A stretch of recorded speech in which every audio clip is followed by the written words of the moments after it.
நாங்கள் வந்து ஐயாவினுடைய மூலிகை சித்தனுடைய இந்த பயிற்சி வகுப்பு, ஐயானுடைய பயிற்சிகள் ரொம்ப அற்புதம். இது வந்து எல்லா மனிதர்களுக்கும் வந்து பொதுவான ஒரு பயிற்சிகள்.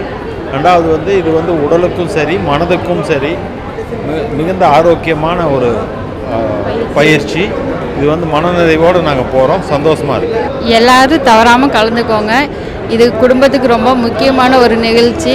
ஐயா சொல்கிறத கேட்டு அதே மாதிரி நடந்தீங்கன்னா குடும்பத்தில் எப்பவுமே மகிழ்ச்சி இருக்குது. அதுக்கு எங்கள் குடும்பமே ஒரு எடுத்துக்காட்டு. முகவரி: ஸ்ரீ சத்யேந்தர் சித்தர் பீடம், சித்தர் மூலிகை ஆராய்ச்சி மையம், 567/2, ரெண்டி சுவாமிகள் சித்த மகா சமாதி, பெருமாள் சுவாமி மலை அடிவாரம், ஆனைமலை, பொள்ளாச்சி, கோவை. தொடர்புக்கு தொலைபேசி எண் 9344833157.